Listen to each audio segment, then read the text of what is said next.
I was at the Woodland Hills workshop last week, and I met an amazing person. I was very high-flying, and my alignment has been high-flying for a very long time, and it keeps getting better and better each day.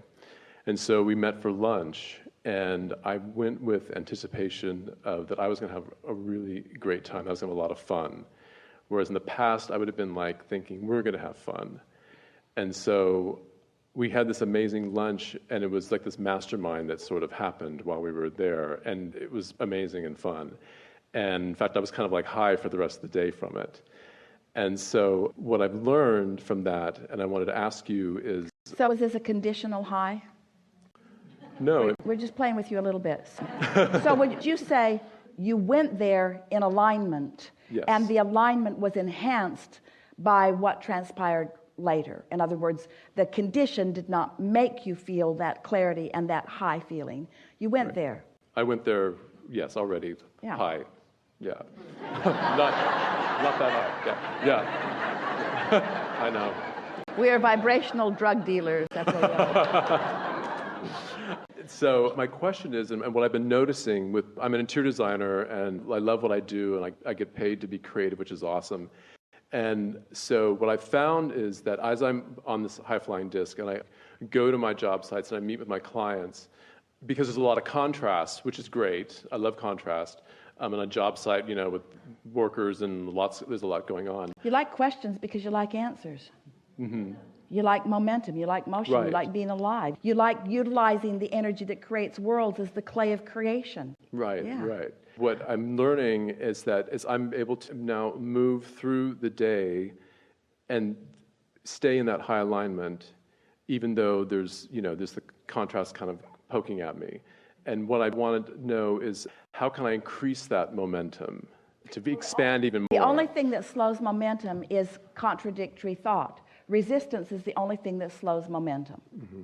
So if you are aware of the way you're feeling, and the way to speed momentum is by reducing resistance.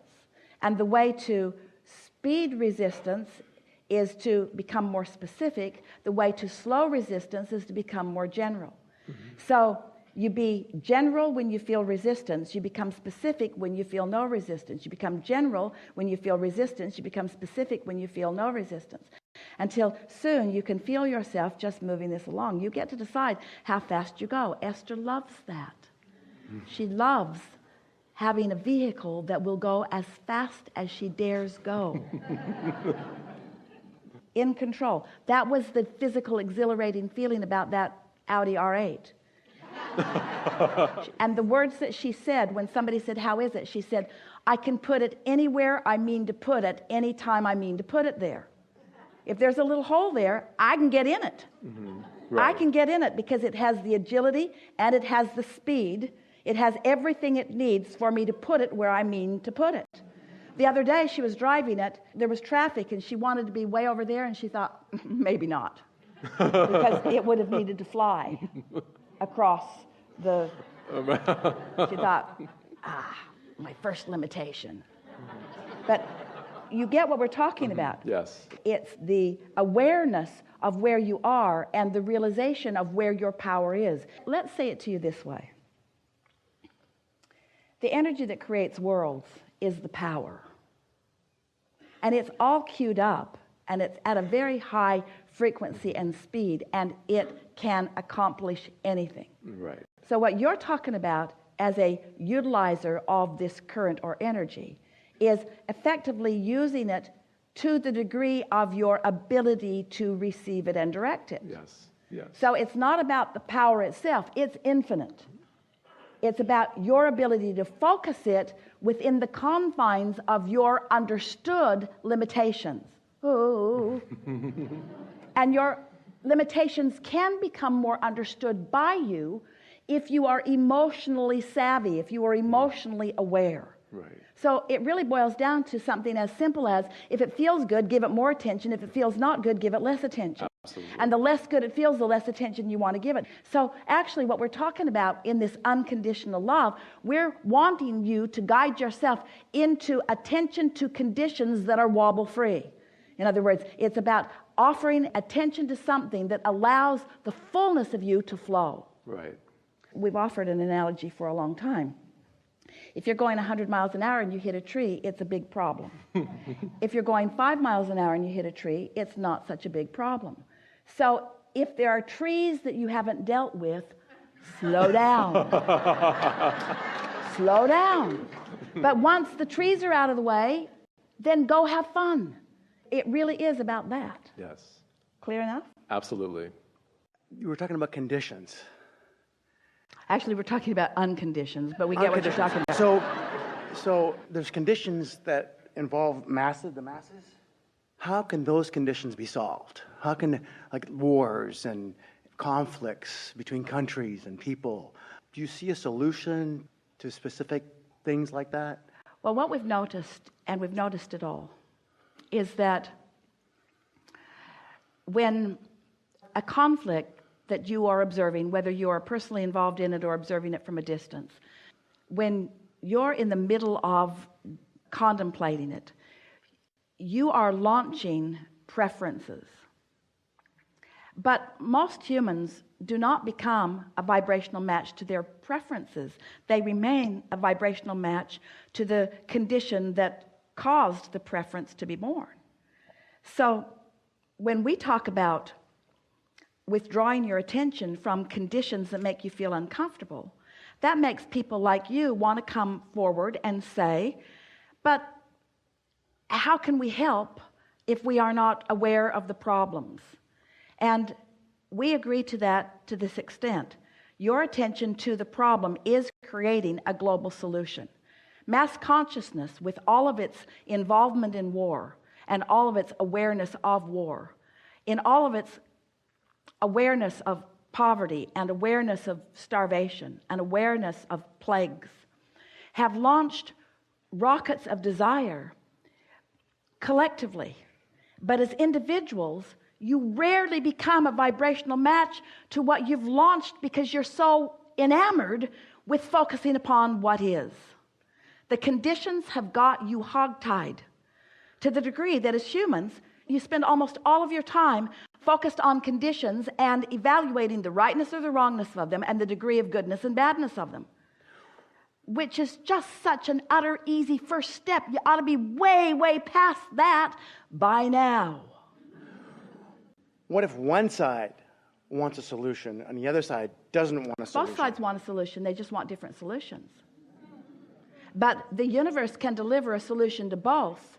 So this is the way it works. Let's say that it's just you and another guy. And you think this and he thinks that. And you want a solution and he wants a solution. And source, universe, law of attraction, whatever you want to call this universal energy, is aware of what both want, because both have a vortex and the solution for both is in their vortex. But this one, instead of being a match to what's in his vortex, is instead pushing against you. So not a vibrational match to what he wants. The other one, instead of being a match to what's in his vortex, instead pushes against you. So neither one are a vibrational match to the solution that they have created, and both are blaming the other for not receiving the solution, when both could receive a solution that would be completely satisfying to them individually. It's the belief that for me to get what I want, you have to give something that you want up. That's the flawed premise. That's not true, that's not true, that's not true. That's because you have little piles of spoils that you are quibbling over instead of universal, infinite expansion. That's like saying, oh, here's the economy. It's this many billions of dollars or trillions of dollars. It's this many pieces of something. This is the economy. And the rich guys are getting too much of their fair share. And so you pinch yourself off from your share because you're too worried about what that guy's getting. It's like dividing the pie up and saying, he's getting too much of the pie and the rest of us aren't getting enough of the pie. And we say, you could be creating bigger pies. You could be creating more pies. But you're not creating more pies. You're quibbling over the spoils of this one paltry, puny little pie. Because you're not using the energy that creates worlds. You're squabbling over things that are disconnecting you from your true power. I get that. Oh, we're so glad. I get that. But what if one... Your question didn't imply that you got that. I get that.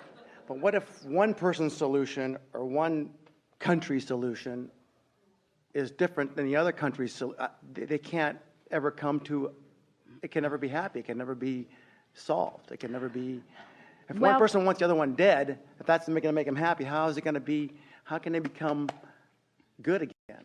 Well, the thing is, we get what you're saying, but the person or the country that needs somebody else to be dead in order for them to feel good is not ever going to feel good. So they're just going to keep needing to make a whole bunch more people dead in their quest, and eventually they will come to realize that that's not getting them to where they want to be. It's an individual awareness. The most significant thing that we want to say to you, and then we're going to go back and we're going to walk through this, and we're going to answer this question that you have presented in such a powerful way, in a way that will give you some resolution and some satisfaction. But before we do, we just want to make this one statement, that is, when you need anybody else to understand it in order for you to feel good, you're in trouble. So what we're saying is, so let's say you're standing as an individual and you're watching the news of the world, and you're seeing all these things that you don't want to be the case. And let's say that you're not even taking sides with who's right and who's wrong. You just see it as a big mess and a lot of people suffering, and you would like it to be different than that. You want different conditions.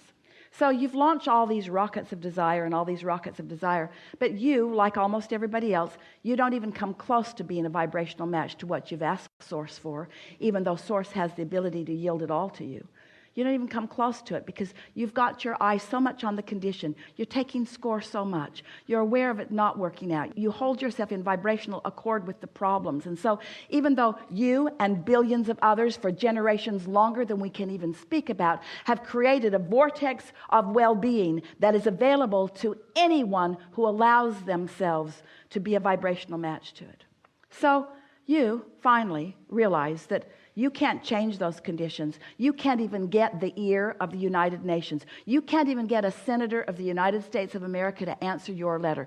You can't even get a hearing in the White House. You can't even get anybody who has the ability to do anything. Esther was in a meeting room last week, and she could not even get high enough in the authority of the meeting room to make them understand that she could get 474 people in this room. In other words, they said, no, this room won't hold 474 people. And Esther said, the sign on the wall says that it will. And they said, yeah, but it won't. And Esther said, but the sign on the wall said that it will. And they said, yeah, but your stage is too big and you're taking up too much room. And so the solution was they opened the air wall and they moved everything back 10 feet. And then they had enough room for everything. But Esther knew that they were completely unreasonable. But she could not find a person under those conditions with enough authority to be reasonable. You can't find enough people with enough authority to be reasonable. You have to give it up. If your happiness depends upon somebody else being reasonable, you're in big trouble. But you as an individual, we've been saying this for a long time, you have the ability to find happiness in the midst of all of that discord. And when you are someone who is willing to find happiness in the midst of all of that discord, then maybe others will follow suit. Maybe they won't, but you've done the only thing that you can do. You've found happiness in the midst of all of that discord, you see. I get it. You revere masters who talk about these things, but they seem like just singular individuals who struggle against a mass consciousness that doesn't get it. And we want you to understand that mass consciousness that doesn't get it is creating something that eventually will. For example, in every moment, old ornery ones are croaking and new allowing ones are being born. So the ratio of allowing is improving and improving and improving. And while there will always be things about your existing what is that you would like to be different, what is becoming is always an improvement. The evolution of all species says that it must be. So if you can just not be impatient, and you can find your happiness now because you can, and you cannot feel guilty. You see, this is the conversation that we had before is really about what we're talking about here. What right do you have to be happy in a world that is full of turmoil? And we say, if you need the world to not be full of turmoil before you can be happy, you're not ever going to be happy, because this is a absolute given intention from non-physical. You intended to come in your differences for the expansion of the whole.